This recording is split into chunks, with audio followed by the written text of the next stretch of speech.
D'autres ont dit non, ça sera une compression tout simplement, comme le prophète alayhi salatu wassalam a dit, mais pour le croyant bon et vertueux, eh bien cette compression sera très brève. Contrairement à l'autre catégorie de personnes, le mauvais, la compression durera jusqu'au jour dernier. Allah subhanahu wa ta'ala ne dit-il pas dans le Coran, hatta idha ja'a ahadahumul maut, qala rabbi irji'un, la'alli a'malu salihan fima tarakt, kalla innaha kalimah, huwa qailuha, wa min wara'ihim barzakhun.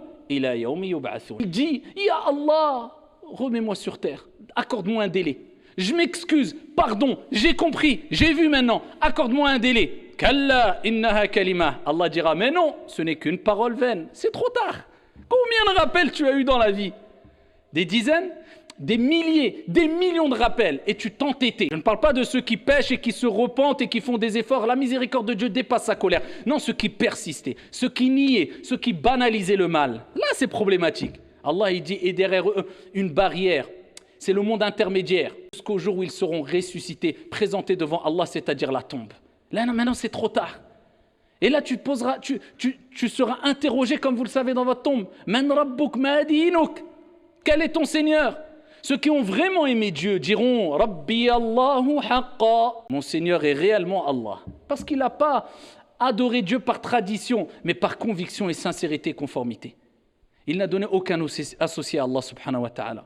Il a voué un culte exclusif à son Seigneur. Celui-là dira Rabbi Allahu haqqa. Quelle est ta religion? Parce qu'il a appliqué l'islam. Il dira ma religion c'est l'islam. Il a vécu avec l'islam. Ce n'était pas des paillettes, ce n'était pas une mode, mais c'était vraiment des convictions. Et il montrait à travers son bon comportement son appartenance à l'islam. Il n'y avait pas de grande contradiction. Que dis-tu de cet homme qui a été envoyé, Mohammed? Il dira, Mohammed est mon envoyé. Mohammed alayhi salatu wassalam est le dernier des envoyés. Pourquoi? Parce qu'il a suivi la voie du prophète. L'exemple, la méthodologie, le comportement du prophète Mohammed alayhi salatu wassalam. Contrairement à l'autre qui dira, comme le prophète a mentionné dans le hadith, il dira, j'ai entendu parler. Vous me direz maintenant, comment être préservé alors du châtiment de la tombe? Eh bien, je vous citerai plusieurs hadiths si on avait le temps, mais permettez-moi de vous citer juste 2 hadiths.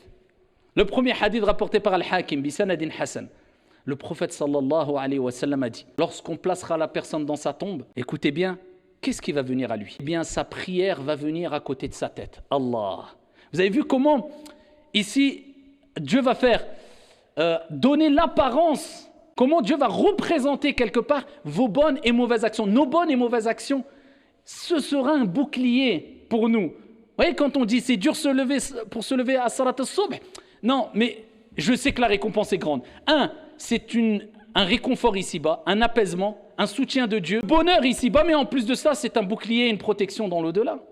Le prophète, il dit la prière, elle viendra. Tu es dans ta tombe, Salah, elle vient. Toutes tes prières, Subh, Dhuhr, l'Asr, Maghrib, et il se pose à côté de ta tête. Il dit as-siyam, Allah.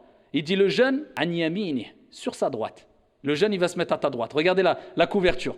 Il reste à la gauche. Il dit le jeûne viendra à la droite. À sa gauche viendra as-sadaqat, les aumônes. Ta zakat obligatoire et les aumônes surérogatoires, l'argent que tu as donné. At'imu at-ta'am, tadkhulul jannata bisalam.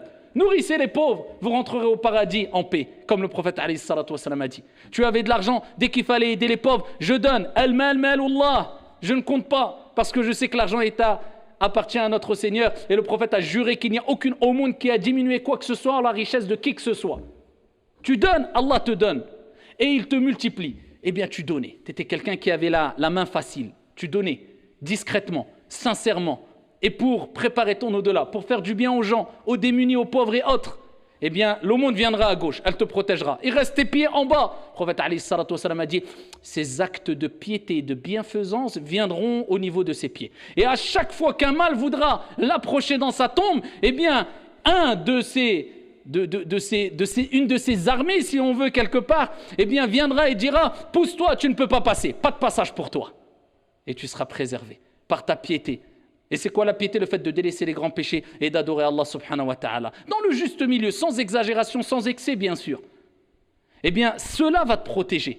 Un deuxième hadith très connu, et plusieurs hadiths vont dans ce sens-là, le prophète alayhi salatu wassalam a dit, celui qui lit tous les soirs Suratul Mulk, c'est-à-dire Tabarakalladhi, c'est la sourate la royauté, eh bien, il sera préservé du châtiment de la tombe. C'est pour cela que c'est une sunna et c'est demandé de réciter, de lire tous les soirs Surat al-Mulk, 2-3 pages. C'est rapide. Si tu peux les lire tous les soirs et essayer de la méditer, de la comprendre et d'appliquer ce qu'il y a dans cette sourate. Et tous les jours tu lis Surat al-Mulk, ça sera une cause de ta préservation, incha'Allah tabaraka wa ta'ala, dans ta tombe contre n'importe quel mal qui peut te toucher. Donc nous comprenons bien, ayyuhal ikhwatul kiram, que ce qui nous attend, ce n'est même pas dans l'au-delà. Je ne suis même pas arrivé au jour du jugement. Je n'ai même pas parlé de Israfil qui va souffler à 2 ou 3 reprises dans la corne et ce moment où les gens vont ressusciter et le soleil sera à côté des têtes et que la sueur va représenter nos mauvaises actions. Certains vont être noyés dans leur sueur. Je ne parle pas de ce qui va durer 50 000 ans. Je parle juste de ce qui va nous arriver dans quelques semaines, quelques mois, quelques années dans notre tombe.